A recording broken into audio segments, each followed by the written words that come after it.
My neighbor is one of those annoying wannabe YouTube personalities. Over the years, I've seen him cough out cinnamon, lay flat on the hood of its car as it slowly creeps down the driveway, and douse himself in lukewarm water, all the while screaming, "Epic win, epic fail," or fuck, epic maintenance of the status quo, for all I know. It can get tiring to watch him go about his shenanigans in the pursuit of virtual fame. So when he knocked on my door the other day and told me he was leaving for a few weeks and asked that I got his mail, honestly, it was a relief.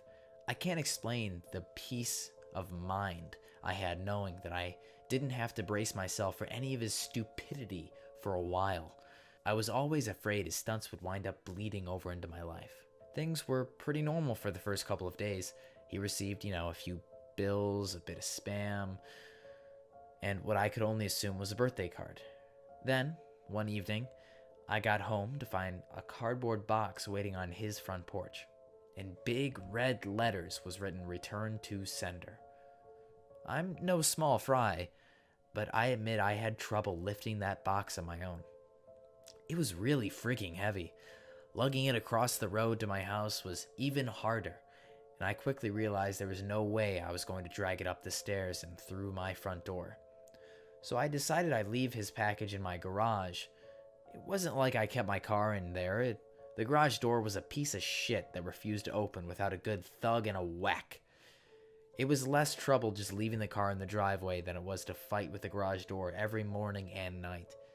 In hindsight, I should have set the package down while I struggled to open the tricky door, but you know how it is when you get a good grip on something. There's no point in setting it down if you don't have to. It was as I kicked the door for a third time that I lost my grip on the package, and it fell to the ground. I heard a light crack inside. Shit, I cursed. I hoped it hadn't broken anything important, but I figured I just wouldn't tell my neighbor about it and let him assume the break happened en route. Hands free, I finally managed to get the garage door unstuck, and boy did it screech in protest as it rolled up and over me. I dragged the box the rest of the way, setting it in the corner for whenever my neighbor would come back to claim it, and then I forgot all about it. Until a few days passed, that is. I'm not exactly sure how long it took for the smell to waft in from the crack under the garage to house door, but it came in a slow progression.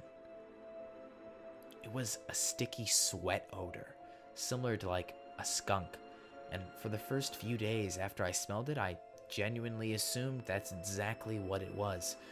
Roadkill that had left its mark on my home. It was only when I realized the scent was growing more intense instead of fading that I went looking for a source. That's when I opened the garage door, and that's when the odor kicked me back, holding my nose. The culprit was not hard to identify. The only change in my garage was that box in the corner. I remember thinking it must have been one of those meat of the month subscription boxes. The meat must have gone rancid from being left out of the fridge for so long. How much meat could have been in there for the box to have been so large and heavy? An entire freaking cow? I covered my nose as I approached the box, a pair of scissors in hands. I probably wouldn't have needed them to open it, as it had become soggy enough at the bottom to poke through with a finger, but I wasn't about to poke my finger into spoiled meat juices. That soggy bottom was the reason I had to open the box in the first place. If I tried to drag it out whole, everything would just spill out onto the floor, and I was going to have to dump the pieces of meat one garbage bag at a time and take them down to the dumpster, a process I wouldn't have been looking forward to. My scissors tore through the tape along the top of the cardboard box. I thought the smell couldn't get any worse, but as I flipped the flaps open, I discovered a whole new level of stink. It was like opening up a burning oven, but instead of a heat wave, I was met with waves of piss, sweat, shit, and putrefaction. It was so bad that I staggered back and had to force down the puke beginning to nuzzle out of me. I don't think I could have handled that scent mingling within the horrors of that box.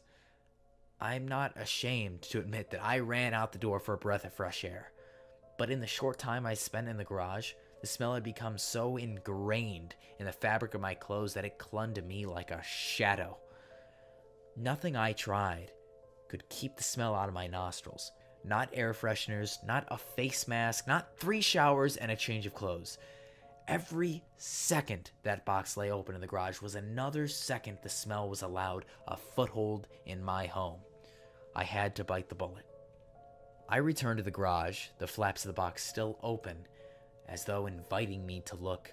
I was prepared though, a clothespin pinning my nostrils shut, a garbage bag in one hand, the strongest cleaner I could find in the other, and long rubber gloves to keep my skin from having to touch whatever was inside. But as it turns out, I needed none of those things. I wouldn't have to touch or clean out the contents of that box. I would only have to suffer the nightmares every night. You see, there was meat in that box, but it didn't come from a cow or a pig. No. It was worse than that. It was my neighbor, dead, still in one piece, but dead. I called the cops, and naturally they took me in for interrogation. It's kind of hard not to suspect the man with a corpse in his garage after all. Thankfully, they soon realized I wasn't involved. My DNA might have been all over that box, the smell might have left a mark throughout my house, but there was one piece of irrefutable evidence, in my neighbor's own hands, that proved my innocence. A vlogging camera. They showed me that footage only once. I'm not sure if they were even allowed to, or if they felt so bad for me they figured it couldn't hurt. Either way, I saw it. My neighbor was sitting in the box outside of his shipping facility, laughing, as he told the world how he was going to mail himself across state lines. He brought pee bottles, food, a pillow, a few flashlights. His friend, a guy I'd seen in his place several times to help with his stunts, closed the lid and presumably dropped them off for shipment. Though, throughout the next couple of hours or days, I'm honestly not sure. My neighbor recorded a few short clips about his progress. I think I'm in the truck now. I can feel it moving. Must be a warehouse. Pretty warm here. Still got plenty of food. You know, that kind of stuff. And then, on the last entry, the box toppled over. He broke his neck. And that was it. The camera recorded until either the memory card got full or the battery died. There was one thing I didn't tell the police after they showed me the video. One thing I heard in the footage that will haunt me to the day I die. Just after the tumble that broke his neck, I heard the familiar screeching sound of my garage door.